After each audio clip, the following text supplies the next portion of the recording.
Hello everyone and welcome back to the next interview in my Successful Entrepreneurs Stories series. Today it's a great pleasure to introduce you to Mark Williams, and he is the Chief Executive Officer of an organization called Pensar IT, and their tagline is "Your information, our technology." So by that you're probably guessing he's an IT company, and he's been in business for quite a long time, around 20 years I think, and has developed a very successful business. So it's my pleasure to be interviewing him today and for Mark to hopefully share some of the insights that he's gained and learned in all the years that he's been in business as an entrepreneur. So Mark, welcome and thank you for talking to me today. Thank you, Adèle, and good to be here. Brilliant. So firstly, would you please tell my listeners how you came to be the owner of Pensar IT, please? Yeah, certainly. So I was working in the IT channel in the IT market for about 9 years, and was reasonably successful, mainly on the sales side. But I spotted a gap for a consultancy and support service. The company I was working for previously couldn't put enough money into that side of the business because the margins on hardware and software were decreasing. So they couldn't really support the service side of the business, which meant that suffered. So I saw a gap and I thought, why not? Well, I thought, what's the worst I can do is have to go and get another job, and I gave it a go. And how long ago was that? That was in 1996. Oh, so I was right. Yeah, is, so 20 years next year. Yes, I thought it was 20 years. So tell me, what were some of the early challenges, the business challenges in particular, and any fears that you may have faced in getting Pensar IT up and running? Well, I guess the challenge that any entrepreneur faces is, the big question is, will people want to do business with me? Will they actually pay me when they do business with me? And these things are something that, and I'm sure all entrepreneurs go through. It eventually took off, and then the next sort of logical stage was when I started employing people. And, the big fear there is always, how am I going to pay these people? But we overcome it. Well, that leads nicely into my next question, actually. So it was around how long did it take before you started growing your business, because I know you've had quite a number of staff over the years, and what were some of the challenges in growing and scaling your business? Yeah, well, I mean, originally, Adèle, it was a sort of lifestyle business. It was me, and I was a one-man band doing consultancy and support, mainly around the Apple Mac marketplace. But I got busy and I thought, well, I'm either going to have to drop some clients or employ somebody. And I went down the employment route. And that was probably around the year 2000. And we built it up from there, first employee, second employee, third employee, and so forth, until 2003 when we got our first office. We'd been a virtual organization until that stage. But by 2012, we were up to about 23 people. Up to 2012, and what happened then? The market took a little bit of a downturn. There's a bit of stagnation in the market, so we had to downsize accordingly. And we're currently 14 people. Right, okay, so that's a bit of a drop. Was that hard, having to, I'm guessing you had to make people redundant? Well, I think so there's always some natural wastage. And I think you have to adapt to the market conditions. Businesses that don't adapt don't survive. Too true. So what's standing your business apart from others in your market? And I'm guessing your market is pretty competitive, is it? It's very competitive. It's a largely mature market. And the reality is that most IT companies are run by technical people, by technologists. They're people who like the tech, they're early adopters, and they're very comfortable talking about tech. But we have always tried to flip it over. So what does IT stand for? It stands for information technology. And we focus on the information because the client's data, that is the information. That's the important thing that we look after. And that's clearly served you well in the growth of your business. Absolutely, Adèle, yeah. So tell me, what are your own key skills and how have they supported you in the success of your business? So the sort of key qualities, I guess, being an entrepreneur is about hard work. There's all these phrases, work smarter, not harder, but at the end of the day, it's about hard work. So having the attitude, the aptitude to really work hard. Persistence is allied to hard work, obviously, but not taking no for an answer, and being persistent. And I guess also from my perspective, the ability to get on with all manner of people from all walks of life.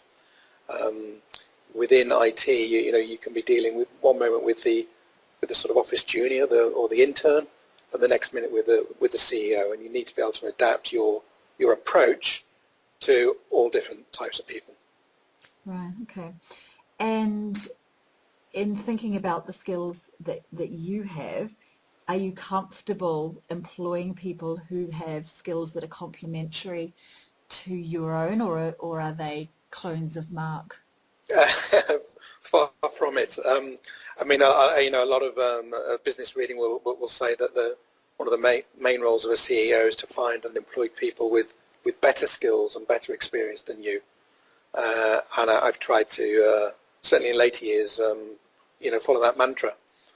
So I've got a very good COO, my number two, who previously ran an IT business similar to Pensar, albeit a smaller scale one, and a very good finance manager.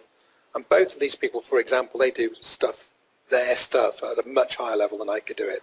And I'm quite comfortable with that, to be honest. Well, actually, you preempted the next question I wanted to ask you, and that was around the finance functions and the operations functions in your business. And clearly, financial management and operations management in a business is critical to scale a business and to be successful. So how critical and successful are they in your business? Well, I think they're fundamental now. I mean, one of the biggest reasons for our growth since around 2009 is getting strong financial management in place. Like most small businesses, we sort of grew up with a part-time bookkeeper resource, somebody who would just come in and do the books and do the invoices, and away they go again. And we'd have an external accountant who would do the year end, maybe some periodic stuff, but mainly just focused around the statutory accounts at year end. And you think that's sufficient until you see how good it can be, And then around that time, around 2009, 2010, we engaged with a mid-size accountant's practice, and we also employed internally a qualified finance manager. And our financial systems and performance have improved immeasurably since then, since taking that step. Well, I guess you start looking at not month-end accounts, or at worst year-end accounts only, but management accounts that are pulling the financials apart in a way that's meaningful for management, as opposed to being meaningful for how much tax you're going to pay. Yeah, no, absolutely. And every month we get a very granular report that is presented by one of the members of the accountants team, who comes in and presents to us his analysis of what happened the previous month. And that's really valuable, because we can look at what clients are making us money, where we're maybe losing on certain lines of business or with certain clients, and it enables us to take action so that we can make that up the next month or two. What are your key strategic goals for the business over, say, the next 2 years? So only one really, Adele, and that is to increase the EBITDA to 20%. Doesn't sound a lot, but in our sector, that is a best-in-class marker, best-in-class measurement. Right. And how are you going to do that? By continually improving what we do, to make sure that we're always procuring products and services at the best possible rates, to make sure that our staff are efficient, that we don't spend unnecessary time on things when we could be doing something else, and with going back to the sound financial management underpins that. And I guess in your industry, it would be easy for costs to run away in how much time your staff are spending servicing a client. Would I be right? Yeah, you're right. I mean, most client contracts are on a monthly recurring basis. You may have a 12-month contract or a 24-month contract, and the reality is, to put it rather crudely, some months you'll win and some months you won't. But in Unders the and over, overs. yeah, in the overall scheme of things, during the length of the contract, you will generally win a bit. Yeah, yeah, I understand. And what about pricing? Because that's a good way of increasing EBITDA, and that's just to put your prices up with, and I guess with existing clients where they're on fixed contracts, that's tricky.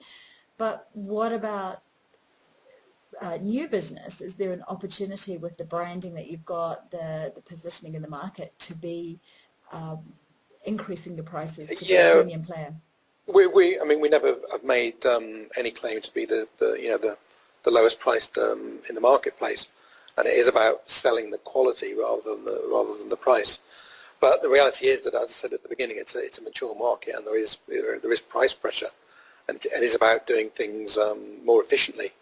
There's lots of more automation tools within our sector that you have to invest in, but once you've invested in them, you get efficiencies by using them.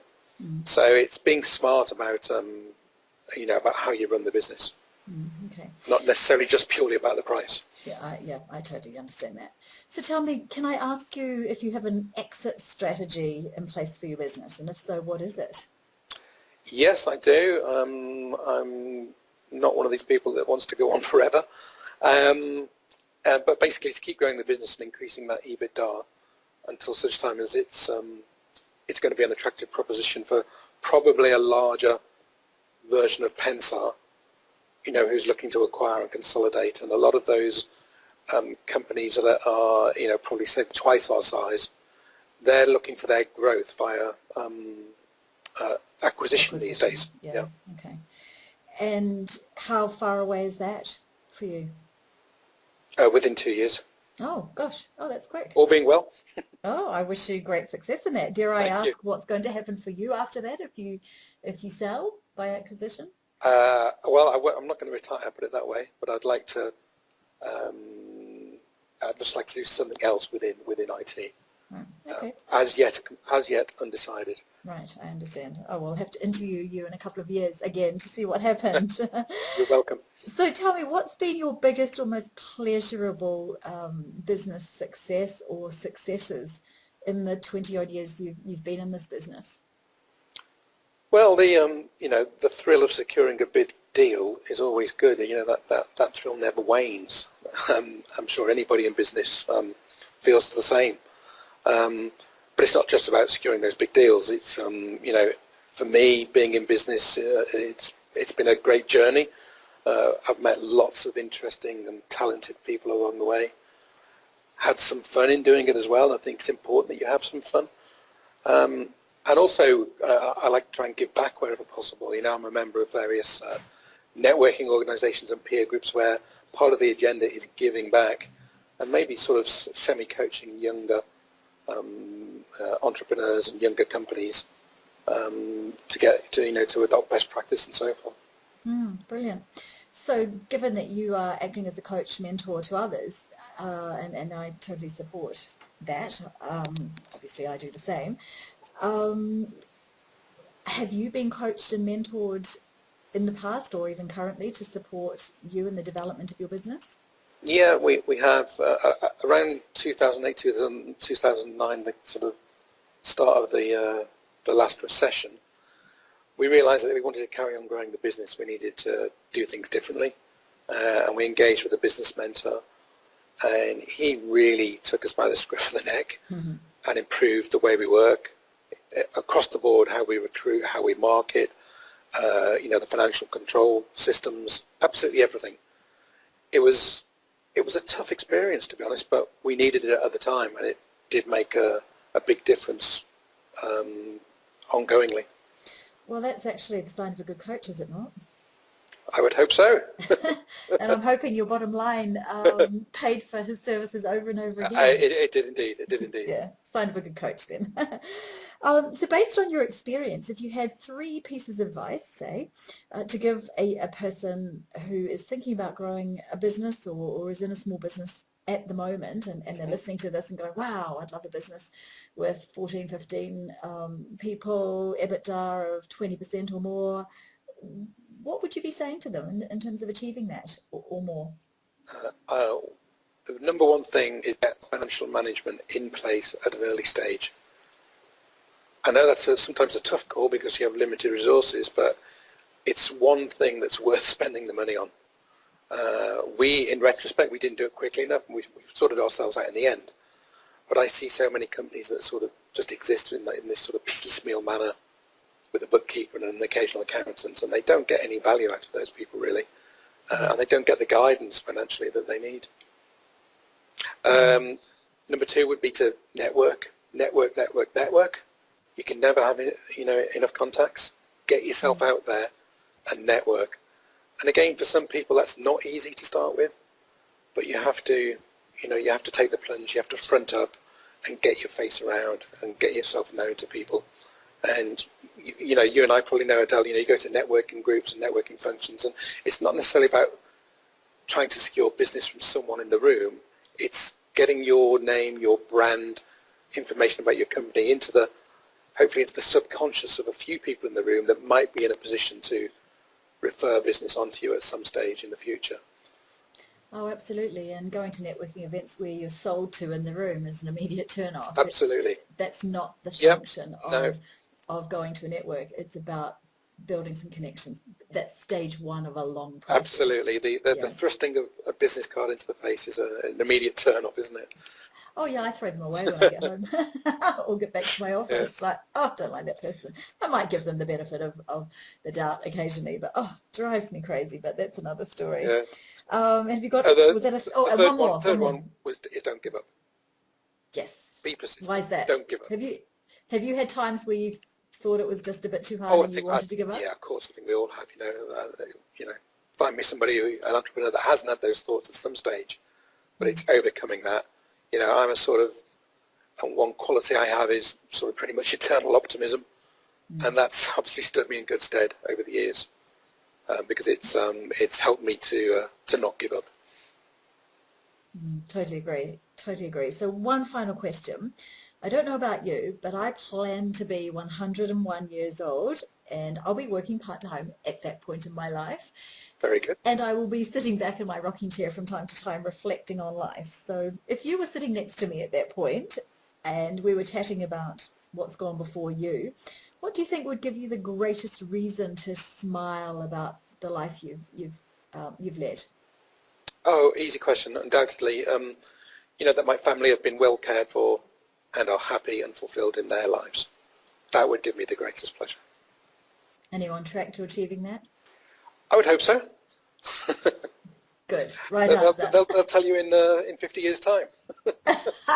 Well, if you've got young kids, they'll probably go, no, Dad's mean, which is what my 13-year-old says. But yes, I understand that point. Look, Mark, thank you so much for talking to me today. I really enjoy listening to successful entrepreneurs' stories, and yours is a great story too. And I wish you great success for the next couple of years, because clearly you've got an exit strategy in place that you're moving on, and given the tenacity and the don't give up attitude that you've got, I'm certain you're going to achieve it. Thank you, Adèle. It's been great speaking to you. And I'm sure that there'll be some entrepreneurs listening to this who'll be going, I want some of what he's got. Let's hope so. Lovely. Thank you, Mark. Good to speak to you. Take care. See you. Bye. Bye.